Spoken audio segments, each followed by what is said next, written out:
mira, yo creo que el tema de abrazar la conmemoración del Día del Trabajo, pues nos corresponde a todos y todas las que hacemos nuestra labor, trabajamos para llevar el pan a la mesa. Sin desmerecer raza, condición, entonces. Y yo sí, mira, celebro el hecho de que, sí, coincido, no fue el partido Arena porque no iban con colorido, a diferencia del Frente. El Frente llevaba sus banderas, llevaba su colorido.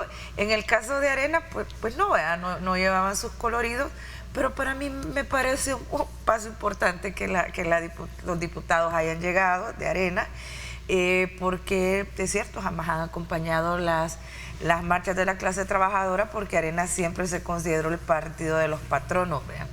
Entonces, del otro lado de la ecuación.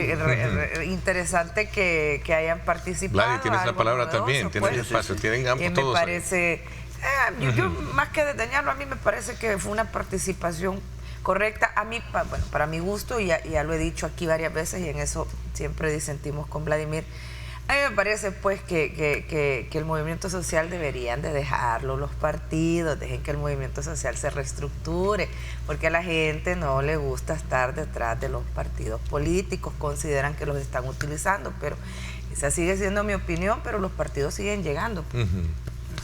Mira, fíjate que es curioso verlo, el tema de la participación de los partidos políticos en este tipo de conmemoraciones. Pero eso siempre ha sido así. Bueno, es un poco extraño que Arena como puedo hablar quizás con más propiedad por el FMLN, en el sentido de que ha sido histórico. Es decir, yo quiero que la gente entienda, no es que el FMLN... A ver, en sí, digamos que objetivamente el FMLN acompaña estas marchas, las acompaña como un partido político que tiene una condición de protagonismo fundamental en la sociedad en este país. Pero quiero que entiendan, si el FMLN, su nacimiento, viene justamente de estos movimientos, de la clase obrera, de los sindicatos, de los trabajadores, de los intelectuales, los empleados, los maestros. Entonces, es decir, es parte, no lo puedes separar al FMLN. ¿Es parte o se nutre de ellos? No, es parte en el sentido de que el FMLN nace como de lo ahí. hace cualquier partido político, dependiendo quién esté en el gobierno. Sí, pero el FMLN es singular en ese sentido porque todos lo conocen, la historia del FMLN, de dónde viene, cómo se crea, y el núcleo fundamental de creación del FMLN es el pueblo trabajador.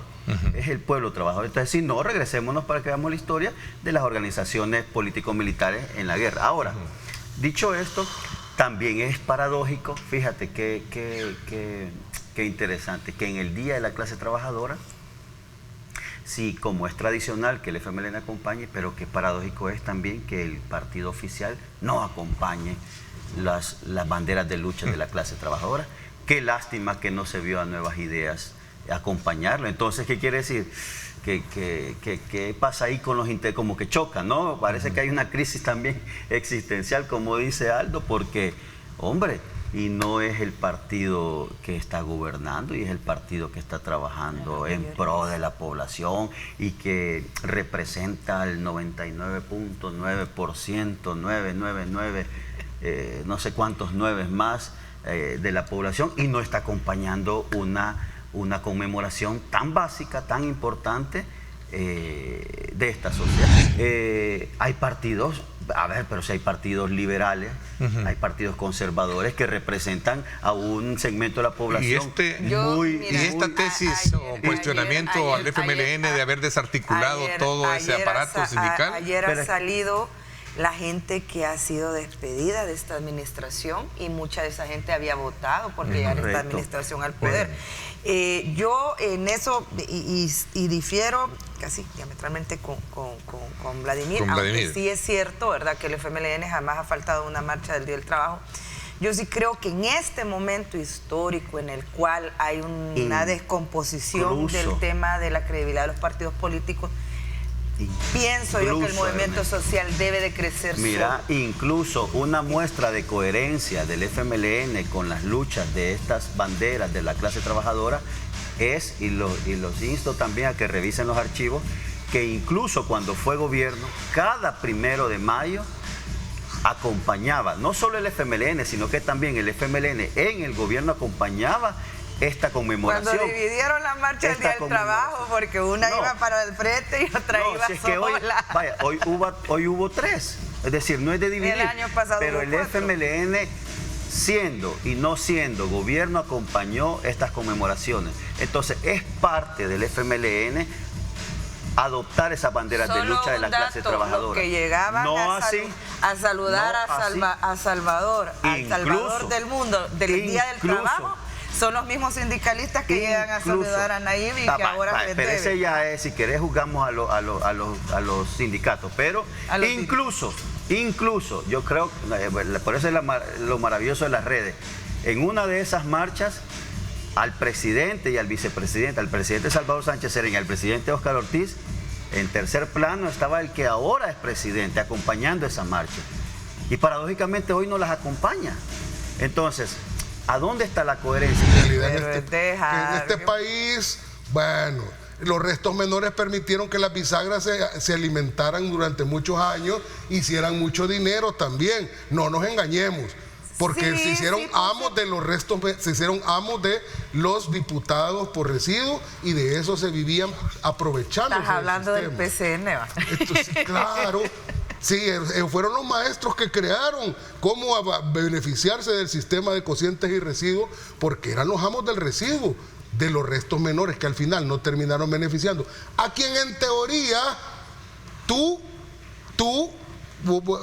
digamos, lo que tú apoyas en cuanto a democrático, en teoría no terminaba beneficiando a las minorías, sino a estas bisagras. Siempre y cuando les dieran el maletín. Claro, es que se aprovecharon del sistema. ¿Y quiénes les daban el maletín? Bueno, durante los gobiernos de Arena se los daba Arena. Y durante los gobiernos del Frente se los daba el Frente. No seas así, Mauricio, sacaba en bolsas negras de basura el pisto, no les daba maletín. Bueno, era muy caro el maletín de cuero. Pero bueno, y no nos engañemos, aunque le duele, ya que hablan de no enojarse, no nos engañemos. Vladimir solo está viendo que Elías Antonio Saca le enseñó muy bien el arte de sacar maletines o bolsas a Mauricio Funes y le dijo: repartí para que puedas gobernar. Era la gobernabilidad comprada. Pero volviendo al punto para cerrar de los diputados actuales.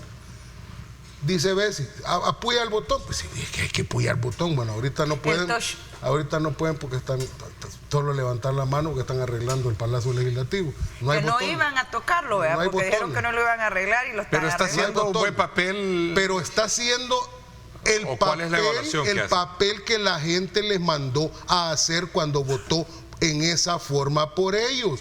Es que yo sería el primero, mira, aquí yo sería el primero, si de repente tuvieran una actitud de bloquear, de estar no aprobando lo que les pide el presidente, yo sería el primero en decirles, bueno, perdonen, se están perdiendo. Ese no fue el mandato que les dio la gente. Sí, pero la gente los configuró para que le dieran gobernabilidad al pueblo. Eso no cambia la realidad. Tienen plantillas y tienen fotógrafos ganando $2.500 y no dan explicaciones. Y hay gente que se enoja. Tienen préstamos del banco hipotecario y no dan explicaciones. Yo estoy hablando de la teoría política. Estoy hablando de la teoría política. Yo estoy hablando de la teoría política. Pero son los diputados. ¿A qué los ha mandado el pueblo? Sí, a dar gobernabilidad, pero no los mando a contratar ese cachimbo de gente que diciéndote tampoco esto. A tener esos ahí salen un montón a decir, es que esta asamblea legislativa son unos nefastos porque no ejercen el papel que tiene de ser de pesos y contrapesos. Sí, en una democracia, en una asamblea tiene ese papel si la gente lo configura de esa manera. Si la gente lo configura dándole una mayoría aplastante del partido donde pertenece el Ejecutivo, que es lo que le está diciendo a la gente, a los diputados, gobiernen con el presidente. Si yo quiero que ejerza el papel de peso y contrapeso, voy y lo configuro de tal manera que no tenga mayoría un presidente. Porque tener 60 ahí iguanas que no hacen nada. 10 podrían ser, Bessi. 10 podrían ser. Pero si el pueblo le da 10 diputados al partido, esos 10 van a votar a favor del presidente. Es que es el pueblo el que configura. Hoy por hoy, la Asamblea Legislativa, lastimosamente, de facto, objetivamente se ha vuelto una agencia tramitadora de lo que quiere Casa Presidencial. Y corrijo a Aldo, eso no significa darle gobernabilidad al presidente de la República. Eso significa degradar las funciones de la Asamblea Legislativa a tal punto que ayer, creo que el martes se reunieron, o el miércoles. Me llevé la sorpresa, y no es que yo defienda aquí a la diputada de Arena cuando tuvieron el impasse de la votación, pero a tal punto de que ahora el presidente de la Asamblea se toma la atribución de decir cómo vota y cómo no va a votar una diputada de oposición. Al decirle, si no quiere votar, entonces su voto va a ser en contra. Esa es la Asamblea Legislativa que tenemos ahora. Me encantaría regresar a los tiempos de allá creo que fue 1977, cuando un invitado de esta casa, que tú apreciabas mucho, el señor Dagoberto Gutiérrez, era diputado. Esos años de legislación eran para ser ejemplo de lo que ahora se debe de hacer. Vamos, ya que se invoca la parte normativa formal de la Constitución, ya que se invoca la parte formal, hablemos de la parte formal y de la parte material. ¿Qué son esos artículos que describen las funciones del Parlamento en El Salvador, de la Asamblea en El Salvador? La Asamblea tiene una Asamblea tiene dos naturalezas, una parlamentaria y una legislativa, los que son congresos de verdad. Porque hay unas agrupaciones que solo tienen nada más la parte parlamentaria, pero que no legislan, como el Parlacen, por ejemplo, por mencionar uno. Otro elefante manteniéndolo ahí. Entonces, nosotros tenemos uno que tiene las dos facultades, la parlamentaria y la legislativa. Parlamentario significa eso, hablar, discutir, hablar. Y ahí es donde cada uno de los diputados tiene derecho a expresar su parecer con Pero hay respecto a una concreción ley. y definición a la hora de un trabajo. Entonces, que pondera esa... ¿quién habla con quién? ¿Quién habla con quién? Fíjate. ¿Quién habla con quién? Está la bancada mayoritaria aplastante del Partido Nuevas Ideas, que la gente eligió en las urnas democráticamente. Y están los que se llaman opositores. No hablemos de las bisagras, ya no son bisagras, pues ahora ya solo son autoaliados porque les conviene. Pero hablemos de los que se llaman opositores y veamos la naturaleza y la calidad. Vaya, fíjate que yo, sin comulgar con esas ideas, hay un senador que yo le tengo mucho respeto en los Estados Unidos, fíjate, que solo es uno, que se llama Bernie Sanders. A pesar que yo no comulgo totalmente con sus ideas, pero el hombre es un hombre extremadamente lúcido y de capacidad intelectual increíble. Y expone sus ideas con eso, a pesar que ya está bien mayor, expone sus ideas con mucha claridad y tiene muchos adeptos. Pero cuando yo veo la calidad de eso que está ahí, y no lo digo despectivamente en términos personales con nadie, que se llama opositores, por Dios santo, uno dice, ¿y quién habla con quién? Si esa gente no puede ni articular un discurso si no lo lee en el iPad. Pero Aldo, bien. Pero Aldo, eso es lo que tenés. Fíjate que coincido contigo, pero solo una pregunta, de verdad que resolvémela. Y el otro protagonista con el que se va a hablar sí tiene esa contextura de Bernie Sanders. Es decir, en Nuevas Ideas. Contame ahí quién de todos ellos tiene una capacidad intelectual, capacidad de hablar, de debatir, capacidad científica, profesional, de poder debatir a las alturas de Bernie. Es que te referís solo a la oposición. ¿Quién habla? Pues si quién habla con quién. Por eso. Llega una propuesta de casa presidencial de ley. Ok, está claro que esa propuesta que llega la hace el presidente formalmente a la Asamblea, pero le está pidiendo el apoyo al partido de donde él pertenece. Eso es evidente. Sí. Porque así se trabaja, la Asamblea Legislativa. Entonces, le corresponde esa parte. Fíjate bien, a veces se invoca la parte normativa muy fácilmente, pero se olvida la parte política. Es que la política que se ejerce en un país, ¿qué es el campo normativo? Los límites. ¿Cuáles límites? De este límite no te salís ni de este, pero dentro de este límite, adentro, tú tenés que ejercer la política. Y la política la ejerces como vos tengas ganas de ejercerla. Es cierto, los funcionarios solo pueden hacer lo que la ley les manda. Claro. Sí, dentro de la norma jurídica. ahí hay un espacio, porque si no, no hubiera capacidad de ejercer un gobierno distinto. Pero en resumen, todos los gobiernos fueran iguales y todas las legislaciones fueran iguales. Comparte lo que dice Bessie, que no hay mucho que hablar en el tema de los gobiernos municipales. No, sí, ya hay un montón de eso. Sí. ¿Han llenado la expectativa el número de alcaldes en este primer año o de reducción de municipios, perdón? Lo que pasa es que estamos en un periodo de transición. O sea, mira, los 262 municipios artificiales que se inventaron en este país, inviables, que lo hicieron con la ley, se llamaba Ley de Ordenamiento Territorial a finales del siglo XIX, ¿verdad? Porque eso se hace por ley. Mucha gente dice inconstitucional. No, no es cierto. Eso se hace por ley secundaria. Entonces, ese ordenamiento que hicieron en aquel momento, que teníamos una población mucho menor que la que tenemos ahora, y además teníamos una lógica territorial totalmente distinta, a este momento ya era inviable. O sea, tener 262 municipios en este país, en este pedacito, 19.000 kilómetros, casi los 20.000, ya no medimos 21.000. Después que nos quitaron los bolsones, ya no son 21.000, pero casi 20.000 kilómetros cuadrados, era tan la densidad de municipios que, hombre, que había municipios que vos le pegabas a la pelota y caían al otro municipio. Claro. Y no podían ni siquiera ser autosostenibles. Por ahí anda hablando uno que fue alcalde de Mexicanos. Simón. Ese. Lo conozco bien porque toda mi vida he vivido en Mexicanos. A mí no me va a contar el cuento. Casi 40 años de vivir ahí. Y conozco todos los que han pasado por esa silla edilicia, los que pasaron. Porque ahora Mexicano es un distrito. Sí. Y lo conocí en su gestión también. Él dice que esto no ha servido. Que esta reducción que teníamos que habernos mantenido con los 262, porque ahora hay ineficiencia, porque como son más grandes, por Dios santo, ¿sabes cuántos municipios hay en Colombia? O en el mismo Venezuela, que tanto admiran muchos aquí, o en Bolivia, con esa área territorial que tienen, no llegan ni a 80 o 100 municipios. Y nuestro país son 44 municipios. Ok, Vladi. ¿Y qué es lo que sucede? Estamos en una época de transición. Y las transiciones implican que la forma de administrar la cosa pública municipal, hay una nueva concepción del municipalismo. Mira, uno dice, es que hay distritos. El municipalismo ha muerto. Lo que no hay una transición, Aldo. Lo que no hay es fondos. Les quitaron el FODES, les han quitado parte de la autonomía municipal. Los alcaldes van a pasar a ser meros gerentes. Si los de la asamblea son pasapapeles, estos van a ser peor.